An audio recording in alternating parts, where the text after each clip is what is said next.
mean, there's plenty of kind of mainstream management that brings exactly those kinds of pieces.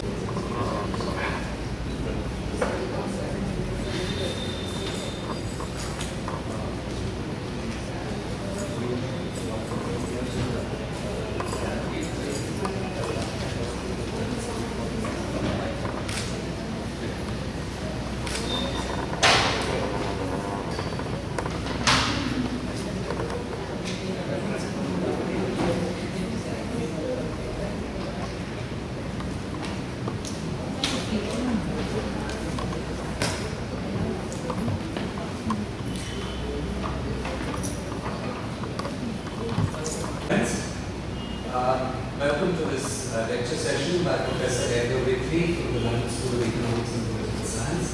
I'm Vikram Krishna from Privacy International. And first I'd like to introduce the person who will be introducing Professor Whitley, which is Professor Ramkumar from the Tata Institute of Social Sciences.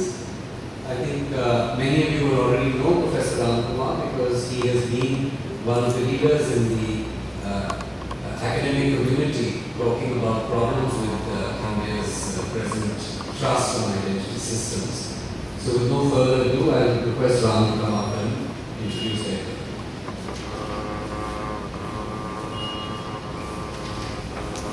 Thanks, Vikram.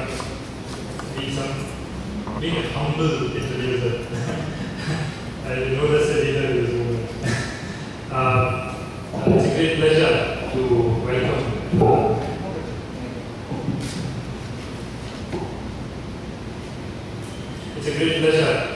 Edgar to Mumbai first and then to this public lecture.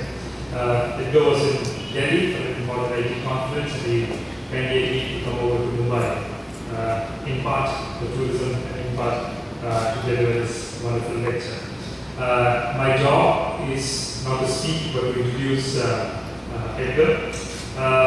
Professor Edgar Whitley is the leader in information systems at the Information Systems and Innovation Group at the London School of Economics and Political Science. He has a PhD in Information Systems from the LSE. His research and practical interests include global outsourcing, social aspects of IT-based change, collaborative innovation in an outsourcing context, and the business implications of cloud computing. He is also an expert in identity, privacy, and security issues related to information and net-based technologies. Edgar's research draws on his interest in social theory and its applications to information systems. His recent publications include work on FLOSS, the technological political aspects of UK identity card schemes, and so on. But let me say his claim to fame was certainly his job at being the research coordinator of the famous LSE Identity Project. He was the research coordinator of this identity project, which in some sense suo moto went into the technological, social, cultural, and political aspects of the implications of the United Kingdom Identity Cards Bill of 2004, which was passed as an act in 2006. The LSE Identity Project was instrumental in influencing public opinion as well as academic opinion and political opinion in the United Kingdom related to how the project should be viewed. And it finally led to, it was one of the factors that finally led to the cancellation of the project by the Cameron government in 2009 December. He represented the project at the Science and Technology Select Committee review of the scheme. He has written extensively about his identity cards program in the UK for both academic and trade audiences and is a frequent media commentator on the scheme. His recent publications include his work on the technological and political aspects of the program. In 2009, he authored a very interesting book with Gus Hussain titled Global Challenges for Identity Policies, which was published by Calvin Macmillan in the UK. That's about the introduction to Edgar. It's a great pleasure, it gives me great pleasure to invite Edgar to deliver his, what is going to be fascinating, that much I can promise, lecture. Welcome. Yes.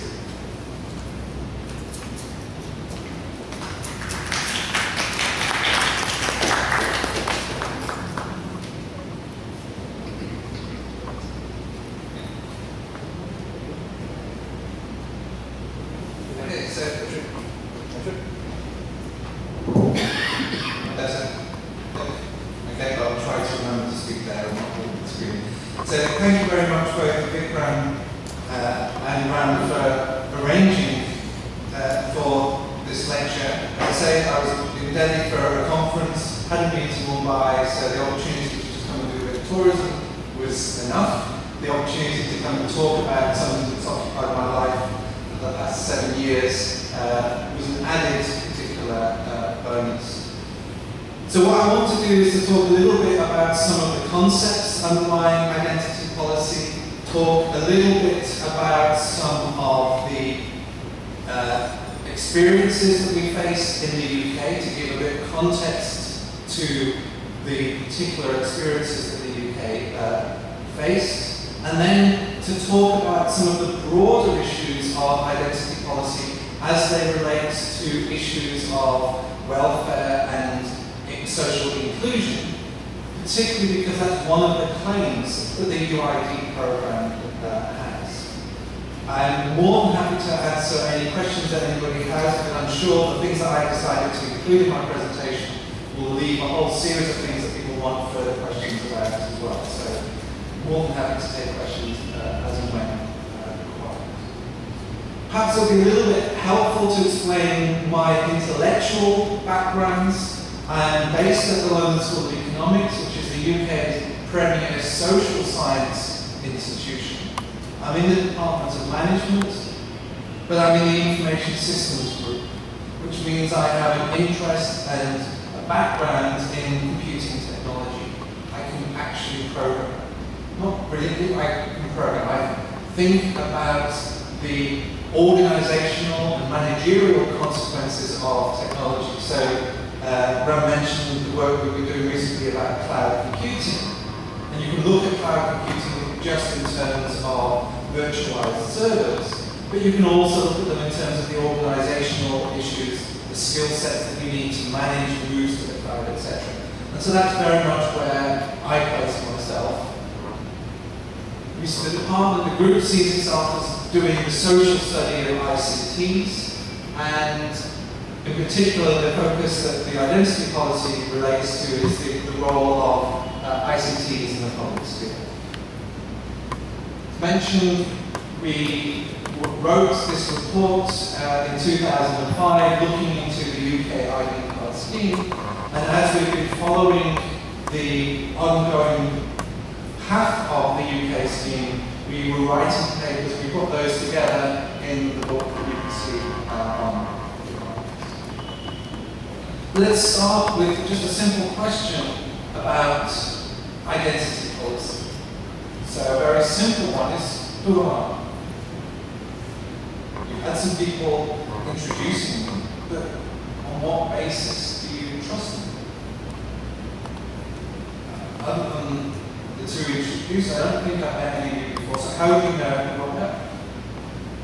How do you know that I'm Edgar Whitley, who's an academic based at the LSE? How do you know, if you were a government department, that I'm Edgar Whitley and I'm entitled to some tax credits?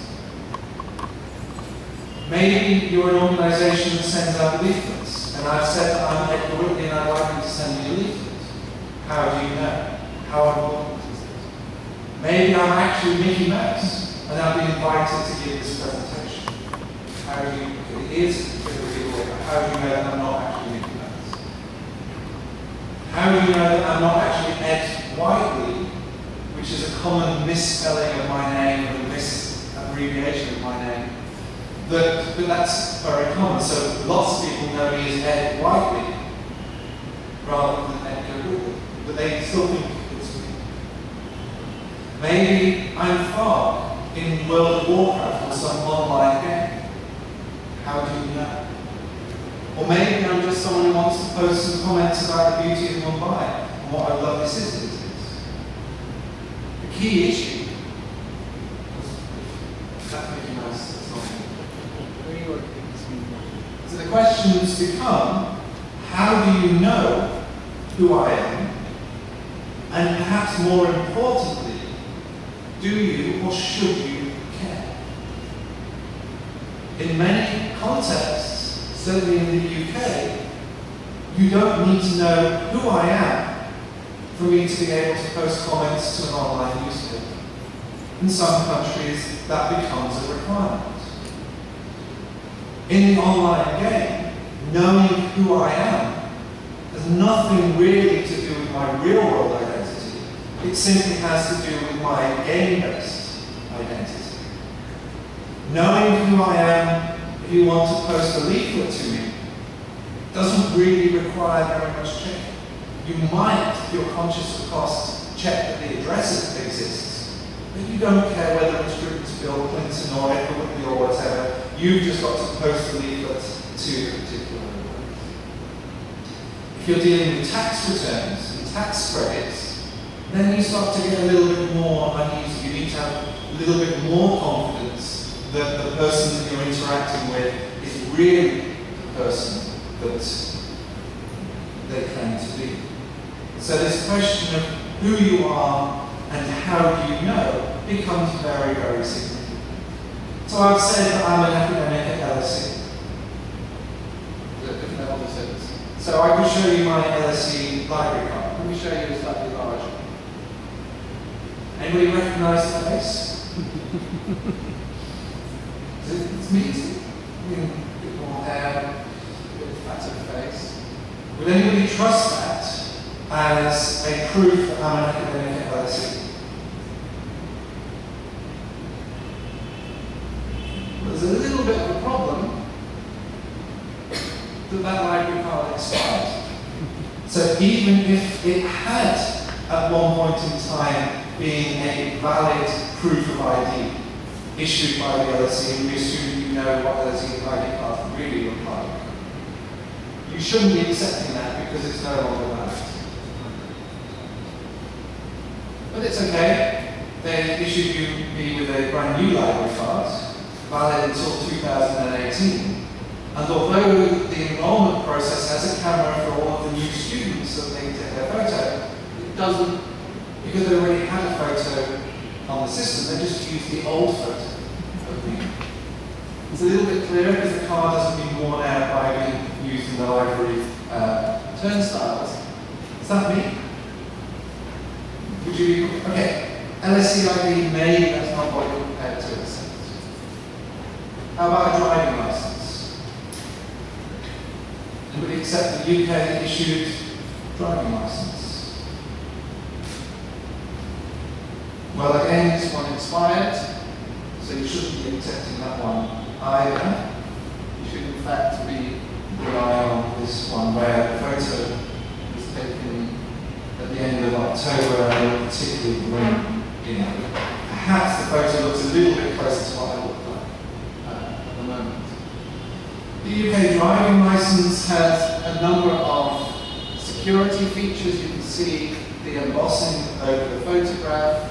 You can see that the ID number is marked there. There's some very fine printing. So if you were really concerned about me having a fake ID, possibly if I was younger to get served alcohol or whatever, there are various things that you can do to check whether or not this really is a valid ID once the date is correct. Except, even in that case, it doesn't always work perfectly. This is a beautiful news story from the Irish Republic, where they discovered that there was one driver of Polish origin who seemed to be the world's worst driver with regards to traffic offences in Ireland.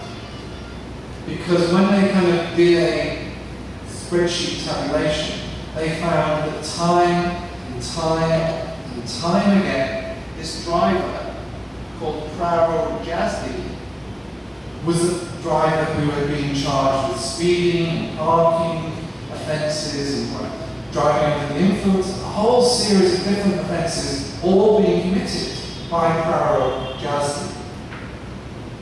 Except that's not his name. That's actually the Polish for driving license. And so the Irish police had looked for something that looks like it's a name, so it's got two parts to the first bit and the second bit. It looks a bit like a name, and so had decided that that was the name. So not the first name and the surname, it's just the words for driving license. And if you actually look very closely, the new style driving license has it up there, but not in a bit where it gets confused with the person's name. You'll notice also that that photo Is black and white. There was a father of 3 in the UK who spent 4 months in jail because he was wrongly accused of having a fake driving license. He was picked up by the authorities. The authorities asked for proof of ID. He showed them his government-issued driving license. The only thing was that his government-issued driving license had a colour photograph on it, which was actually permitted under the older versions of the photo card driving license. Police who stopped him had forgotten about or never been informed about that particular requirement. And because he was a suspicious character who was possibly at risk of being an illegal immigrant and then, if not held in prison, would go underground, would just disappear from the systems, it was assumed that his driving license was fake because he foolishly stuck a colour photo on it rather than a black and white photo, and therefore he was kept in prison. Eventually, somebody pointed out that the driving license at the age that he had was allowed to have a colour photo. So there's this real issue that even if you have a state-issued ID, you need to make sure that everybody who's using it for real purposes, not just that, oh, it looks a bit like you, or you've got something in your hand that looks like it's got a photo on it, so we'll let you in.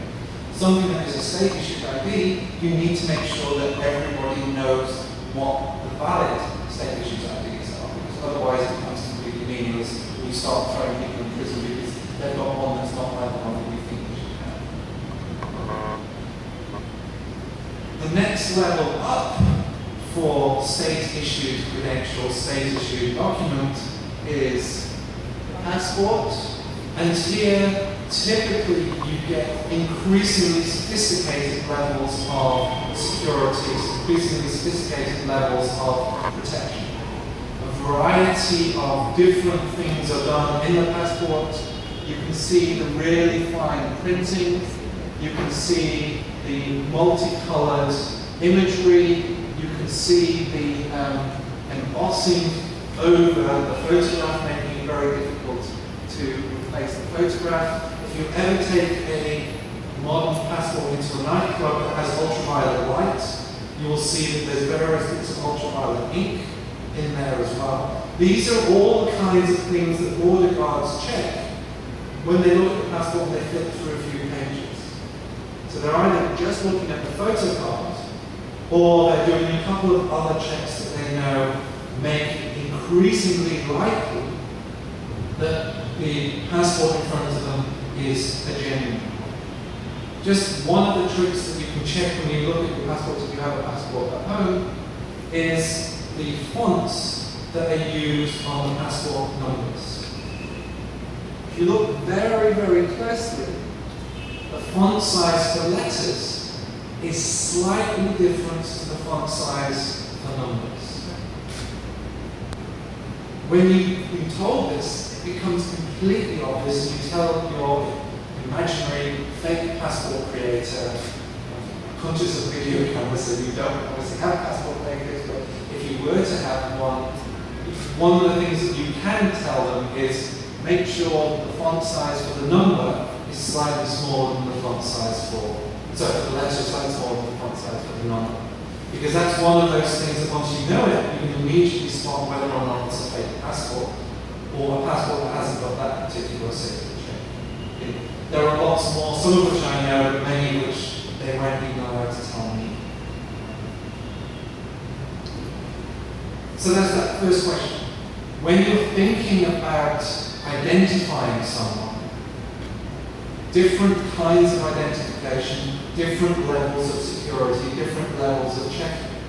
It's very difficult to get a British passport because a British passport has one of those advantages that many countries give you a visa or don't even require a visa if you have a British passport.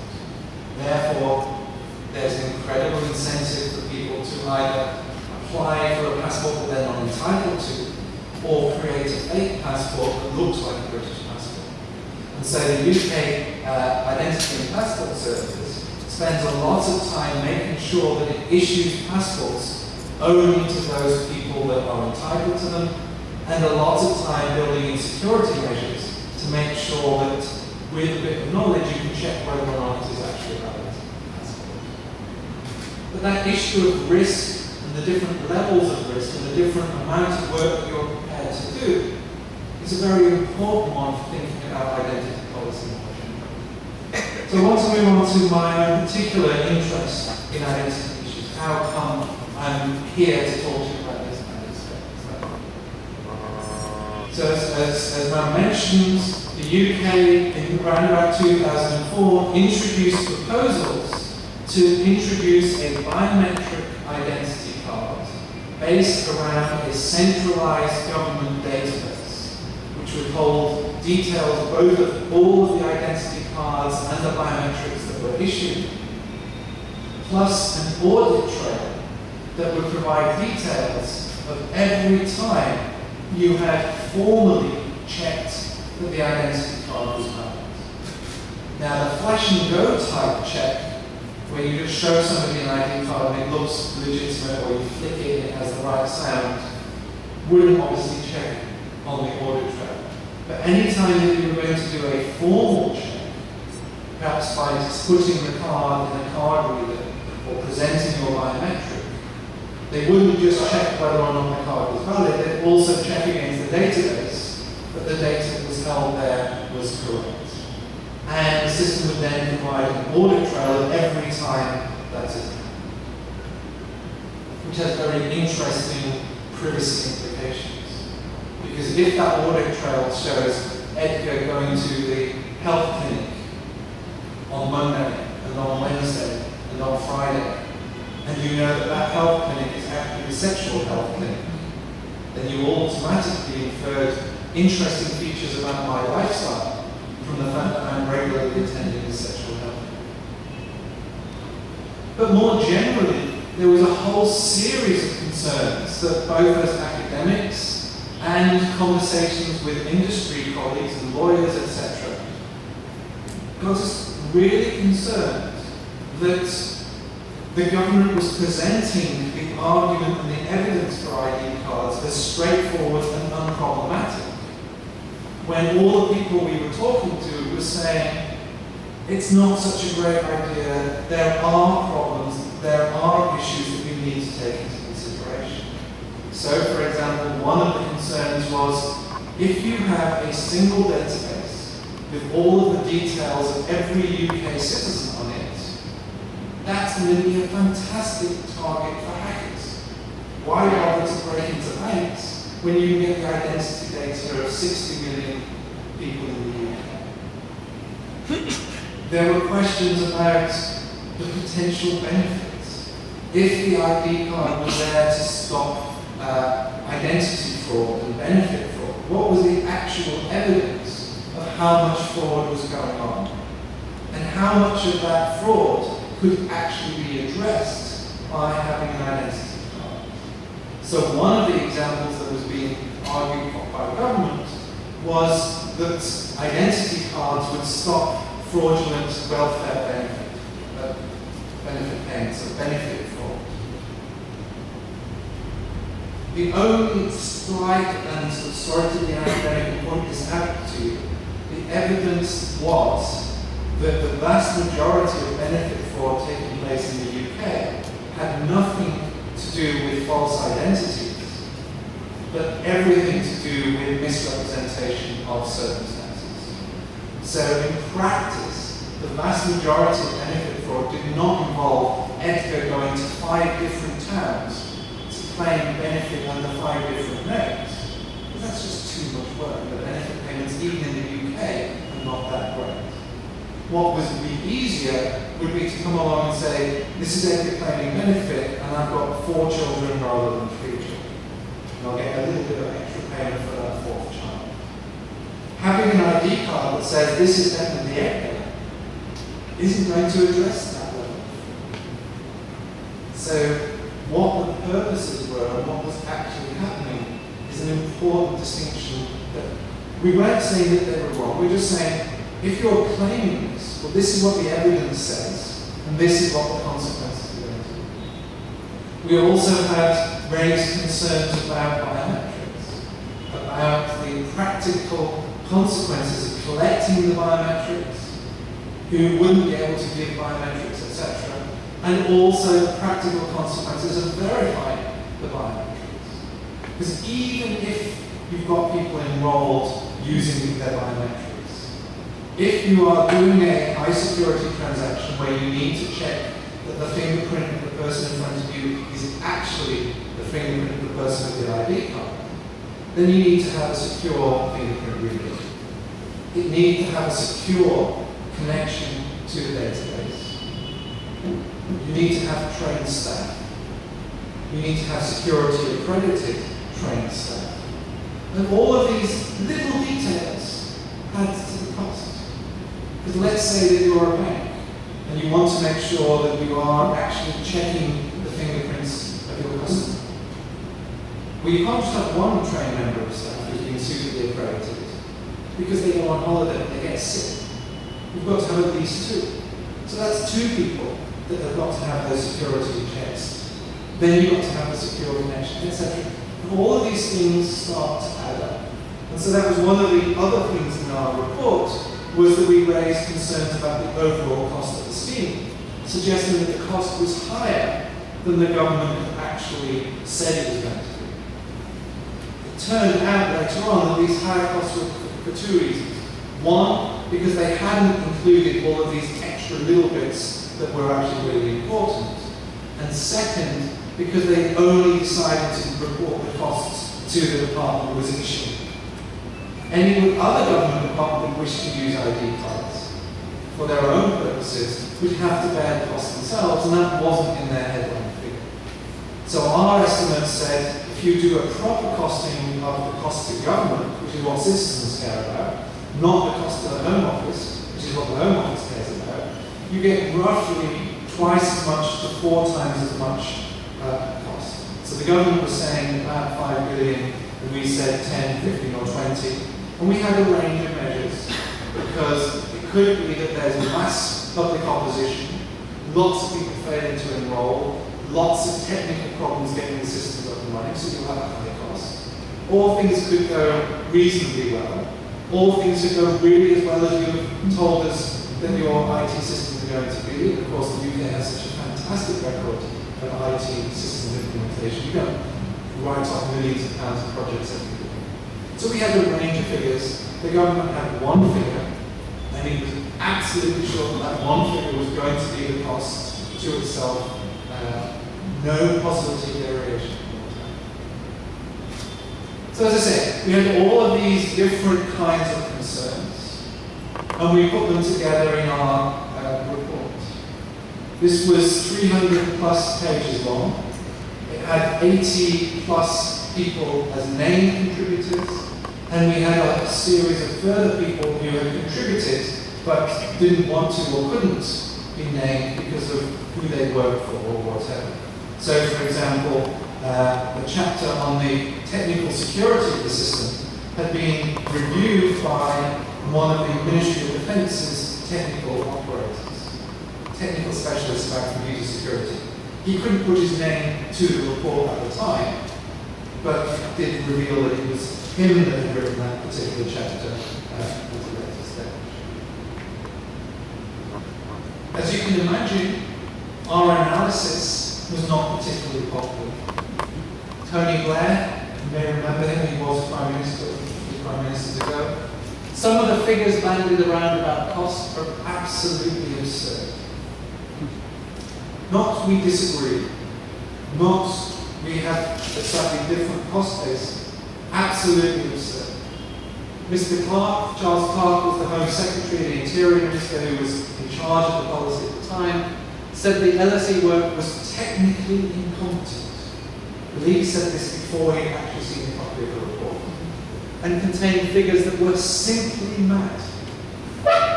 He accused LSE of running a campaign against ID cards. We said we have these concerns.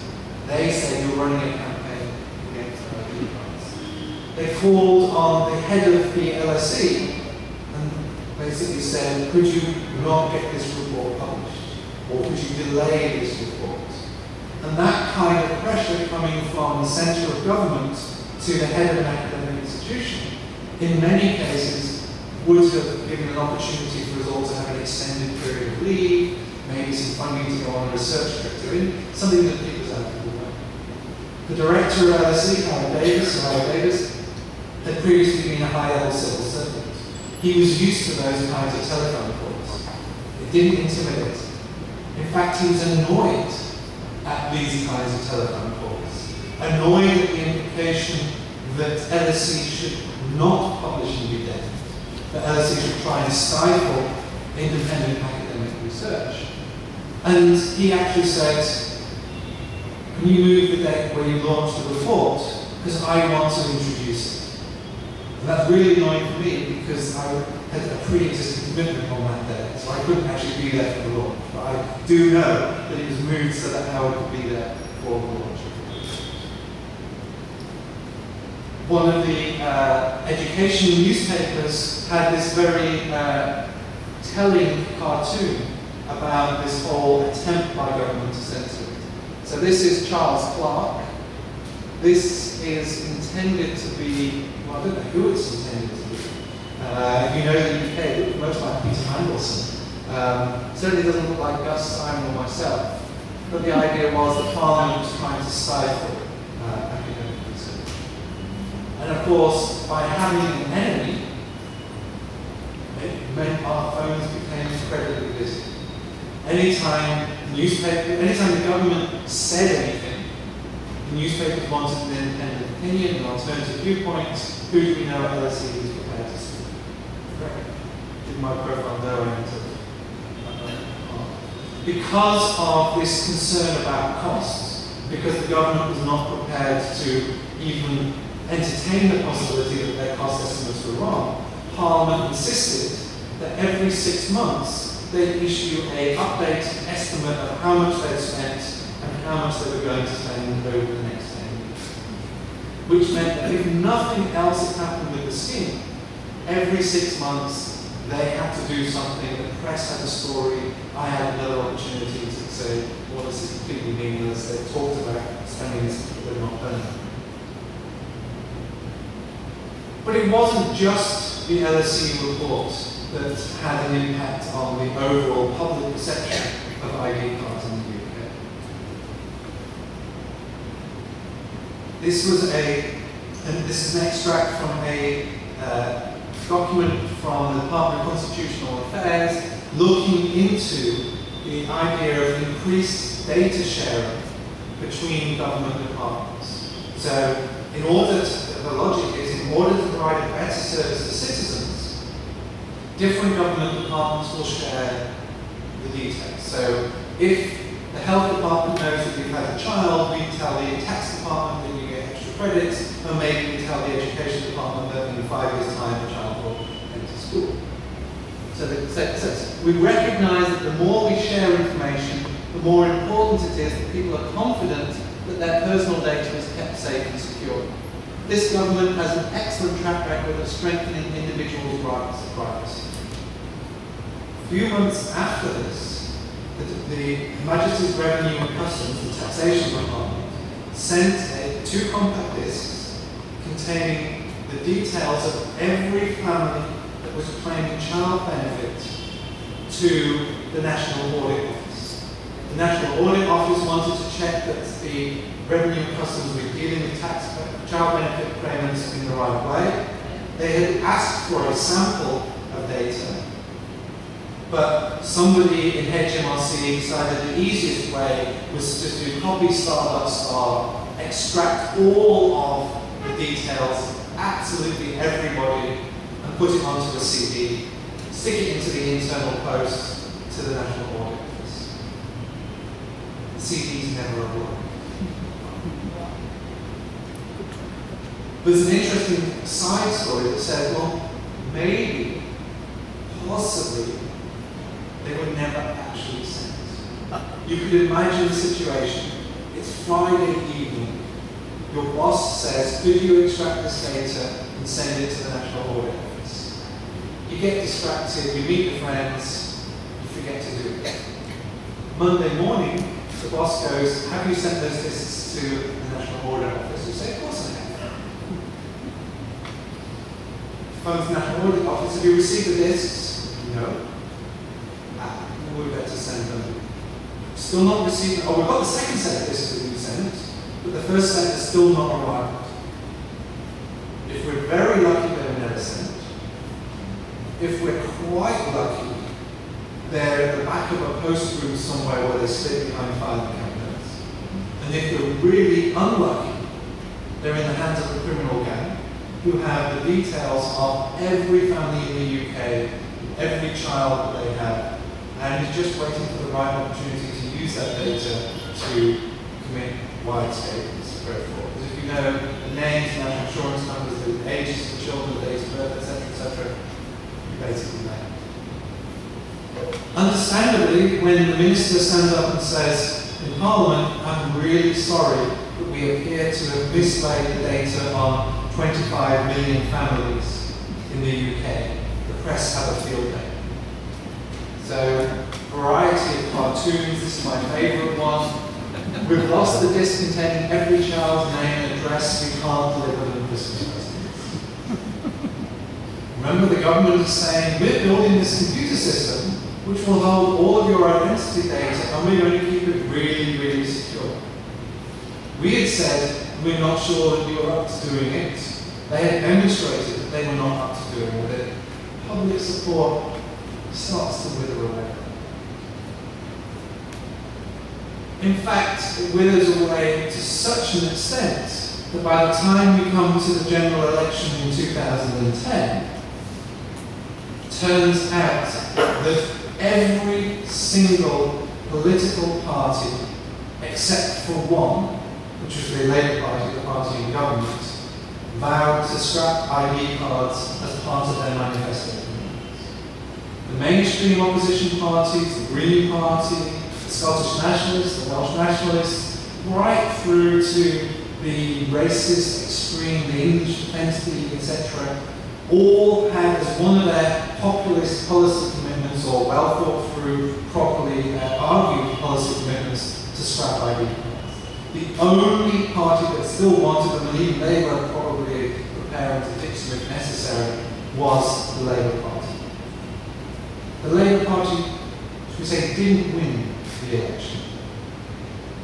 And the Conservative Party didn't win the election. So there was this talk about, can we get a coalition government?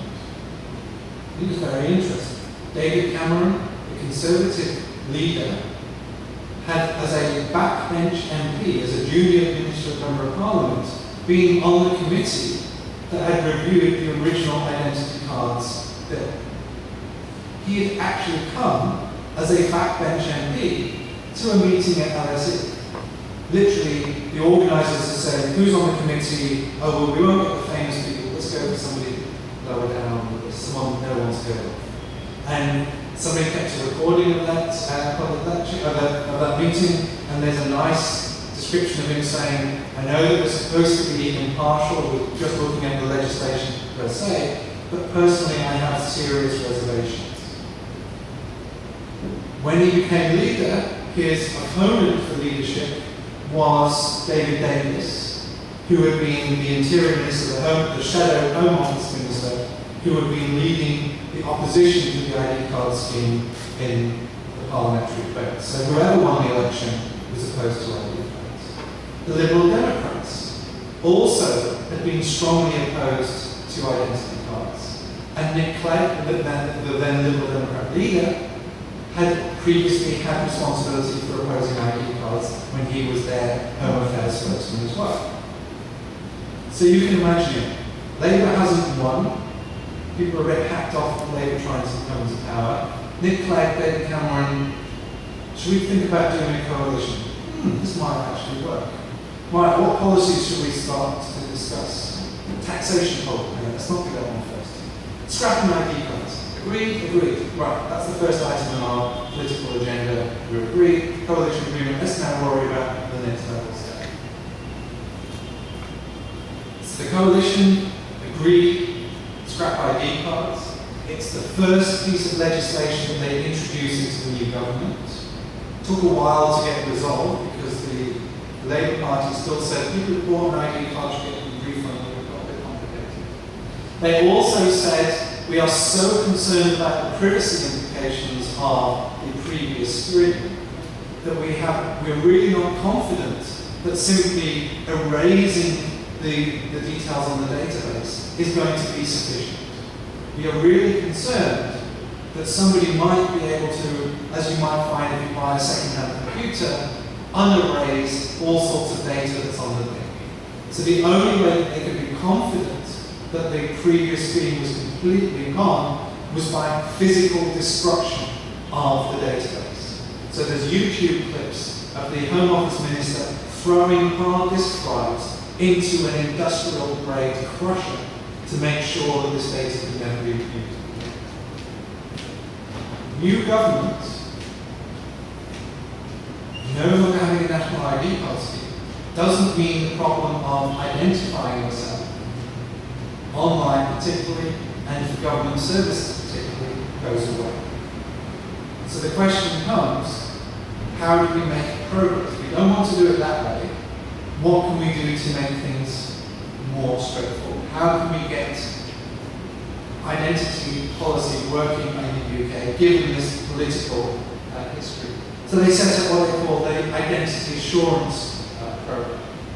And whereas the previous government refused to show up or disagreed violently with the work that we've been doing, the new government has us actively involved in helping with the discussions for the Identity Assurance Programme. It's called Identity Assurance. Partly it's a linguistic distinction, but it's also a useful marker for the change in attitude that the new set of proposals is intended to have. And one of the things that the government did was commissioned a report by Sir James Crosby, and he wrote a report where he said, if you want to differentiate different ways of looking at identity, one of them will call identity management. And identity management is a system that has an approach to serve the interest of whoever owns the database of identities, typically the government. It's about making things easier for the government, things like data sharing, etc., etc. So identity assurance says, actually, this should be a consumer or a citizen-led thing. If we are doing identity policy, it should be around the needs of the individual, not around the needs of the government. So James Crosby has a background in banking, so that's why he talks about consumers rather than citizens. But his emphasis is very clear. It's a consumer or citizen-led concept, a process that meets important consumer needs without necessarily providing any spin-off benefits for the owner of any database. Identity in the identity assurance view is all about the benefits to you as an individual, not the benefits to the government or the issuer of the identity credential. It's about the benefits to you. And that's where the Indian example starts to get interesting. So this is an Aadhaar UID official document. Going forward, Aadhaar will form the basic universal identity infrastructure over which registrars, government, and other service providers across the country will be able to build their identity-based applications. Any mention of customers, consumers? These features in turn are expected to serve a developmental mandate to potentially achieve multiple transformational benefits of development and equitable growth through, so sort of towards consumers. proper identification leading to better targeting of development schemes provided by government and the private sector. So it's about the government getting the targeted policies and benefits, not the individual being able to get the benefits that they're entitled to. Ensuring that all fake, duplicate and ghost records were weeded out from databases so that leakages resulting from such records are avoided. That has nothing to do with you or me. That has to do with the government systems not being very good. So no benefit. Increasing reach and efficiency, presumably government efficiency, in delivering many goods and services like PDS, banking, financial services, etc. And then finally, something that might be of benefit to the citizen, no repeated know your customer checks for residents. So lots of things that are there for the owners of the database, very little, and at the bottom of the list, and potentially not a significant feature of your entire existence, the know your customer checks. Identity assurance, this other way of thinking about it, is there about the important consumer need without necessarily any benefits to the owner of the database. So following the election, we have a very different perspective. UK identity policy is aligned to, first of all, the policy commitments of both coalition partners. They were emphasising privacy. They were emphasising the rolling back of the surveillance capabilities of the state for liberal and conservative views. So there's an interesting political mishmash, but both of them essentially were saying, we don't like surveillance. Liberals because surveillance is wrong, and conservatives because that's not what the government should be doing. And in particular, it's not going to be based around a government-held database of identity data. It also recognizes that unlike the previous government, which talked about their ID card scheme being the central source of truth, the government will know who you are. The government is the source of truth about you, which I heard the UID spokesperson using exactly the same phrase a few days ago.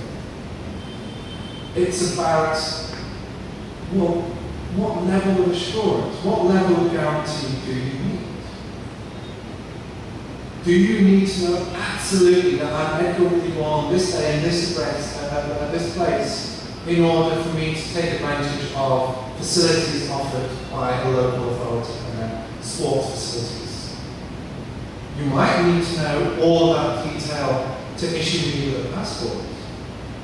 But that doesn't mean that you need to know all of that detail to issue me with a permit to use the local sports facilities.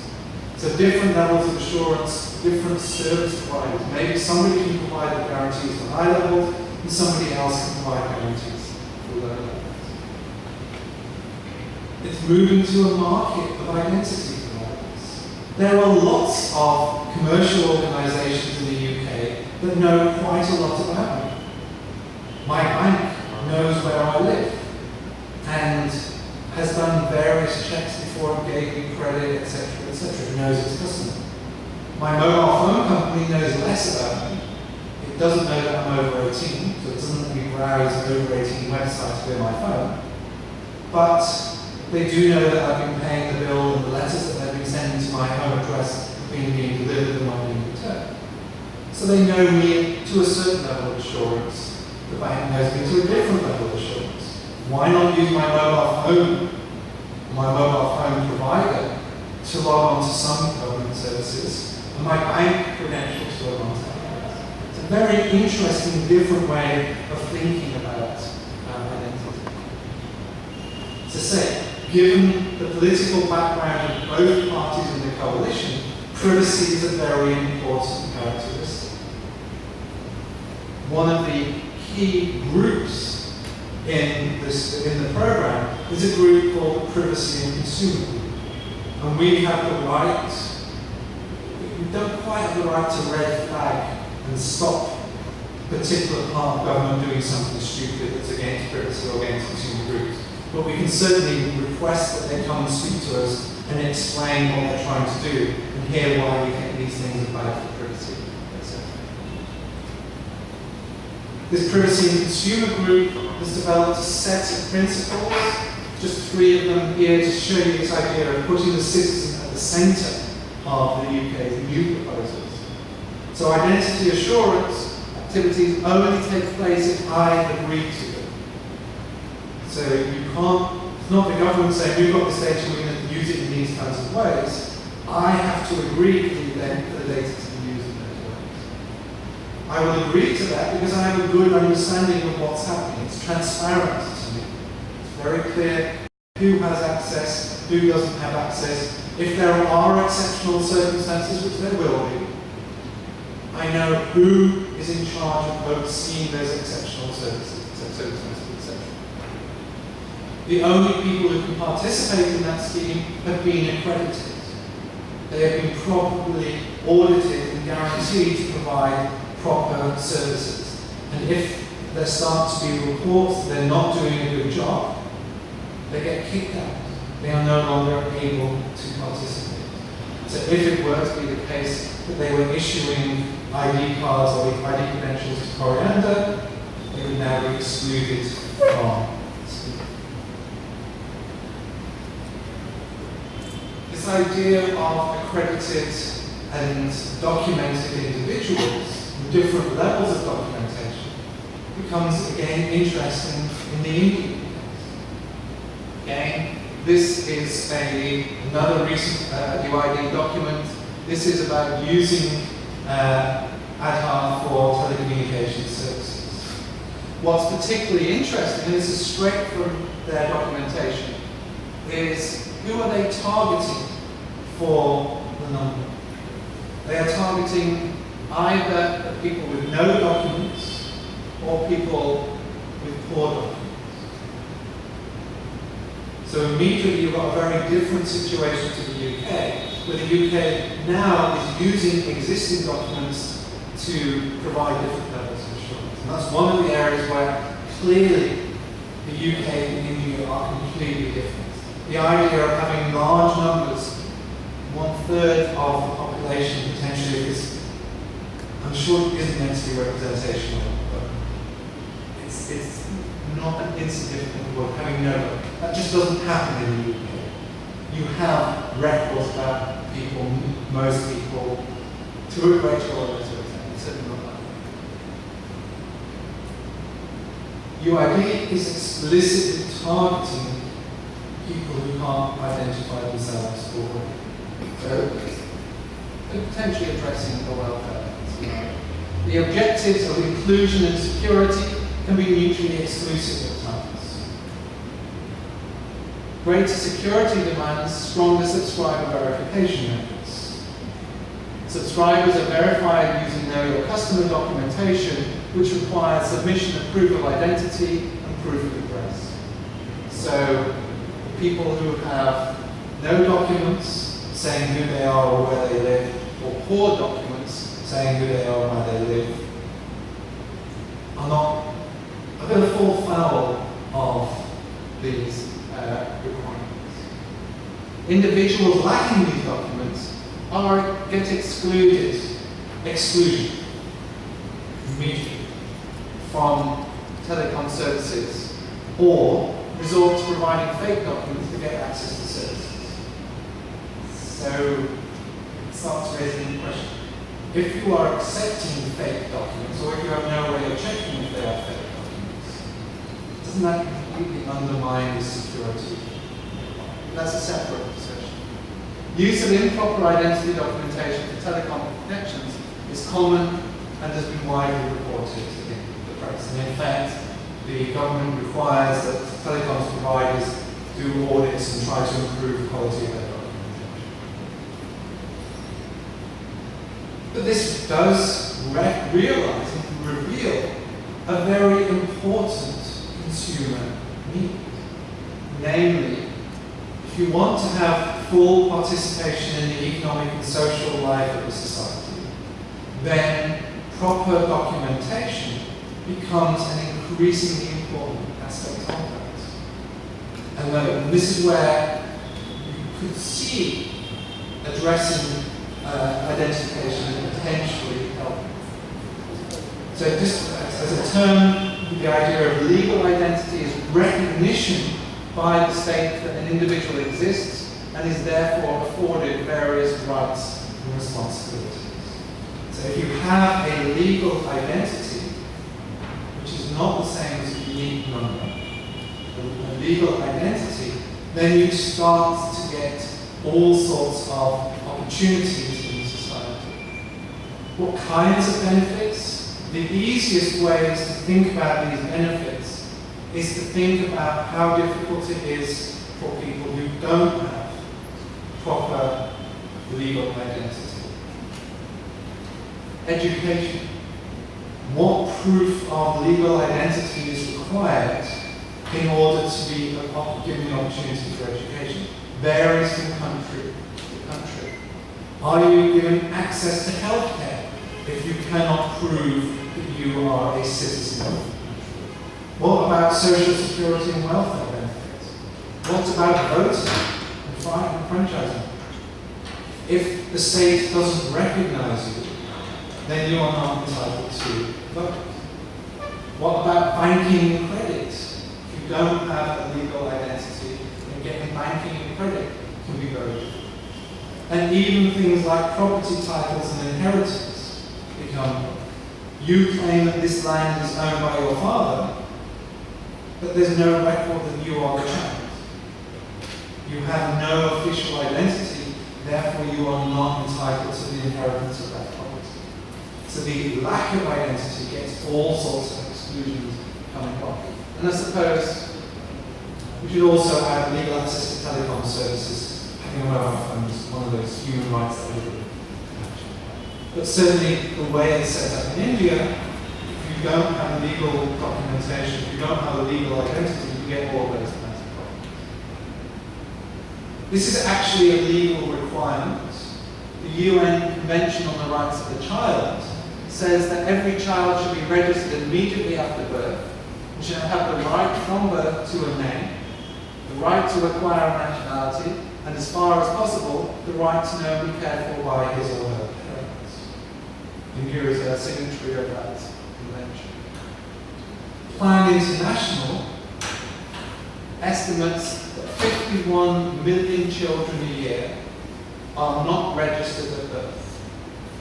So that's 51 million children a year not being afforded those kinds of legal identity rights. For a whole series of reasons, not realizing that registration is important, costs of the registration process, the difficulties if you didn't register them at the birth, going along and proving that the child, etc., all sorts of things.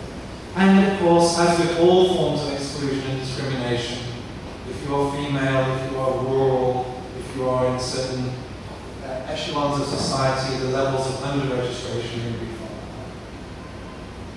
This is an example from Plan International. For Shahida, a young girl from Dhaka, early parental pressure to get married was an inevitable reality. But a birth certificate that showed she was just 15 years old saved her from getting married too young. If you have that legal identity, that recognition by the state that you exist, a birth certificate, then your life is potentially transformed. In Jamaica, I was in Jamaica a couple of weeks ago, the birth registration rate is about 89% of under 5s have been registered. Again, rural, poor, etc. is the vast majority of that. One of the very direct consequences of a lack of birth registration is if you don't have a birth certificate, you can't graduate to high school. And obviously, if you can't graduate to high school, you're immediately in a very different path through society. So getting that birth registration, getting the civil registration process sorted, becomes absolutely core for development. India, looking at the figures this afternoon, fewer than 55% of all births are registered. about 14 million out of 26 million births a year not being registered. So, yes, we want identification, but maybe getting birth registration sorted out might be a more effective way of addressing many of the development goals that India faces. What are the reasons for low registration? This is a Plan International report. Lack of public awareness, no demand for civil registration documents, and the use of alternative documents such as school leaving certificates, voter identity cards, etc., of proof of date and proof of birth as well. But if you haven't got a birth certificate, these documents become meaningless, become fakeable, so that girl's parents could have given her a school leaving certificate and said, made her a year older than she actually was. So there's all sorts of things that can happen in those kinds of circumstances. So if you want to address development, if you want to address issues of inclusion and exclusion, identity policies are important. Just as in the UK, we're not saying that the ability to identify yourself, for example, online to access government services, we're not saying don't do that. The LSE report simply said don't do it that way. Similar concerns are being raised in India about the UID. It's not about don't have the means of identifying people. It's about what are the practical consequences of doing it in that way. So identity policy needs to be done right to address issues of exclusion. I want to suggest that a very useful way of thinking about that is one that focuses on the needs of the citizen rather than the needs of the government. And there are lots of different ways in which that can be achieved. And if you do an identity policy badly, as the previous government did in the UK, then that has consequences both politically. Everybody else has a policy to get rid of you, of one of your schemes. I mean, they lost the election for a variety of reasons, but that certainly didn't help. And it also has economic consequences. All the money that was spent fighting LSE, starting up with these schemes, trying to get these people to enroll. The scheme was rolling for about a year. Anyone want to guess how many people got a UK ID card? Scale systems question. UK, 60 million people. About 40 million over 18s that would have been eligible. Anybody want to guess how many? 15,000. That included airport workers at two small airports who had been given one that they were trying to use that as part of the way of sorting out who gets security clearance to work at airports. We also suspect it includes a large number of staff members and their families working for the government department that was issuing ID cards. Because they desperately had to get the numbers not to look completely embarrassing. And the final one, sorry, it's blue. More than happy to take any questions now. More than happy to take any questions by email later on. The identitypolicy.lse.ac.uk has all of our publications about identity policy and more general stuff. Should have a / Whitley at the end of it, so I'll do that. And I'm happy to give around a copy of the version of the slides that doesn't have all of those copyrighted images for distribution. So for public display, I think I'm getting away with it, but for circulation, there will be it's what I call a print version. I'm happy to circulate. I see a question about that. Just a second.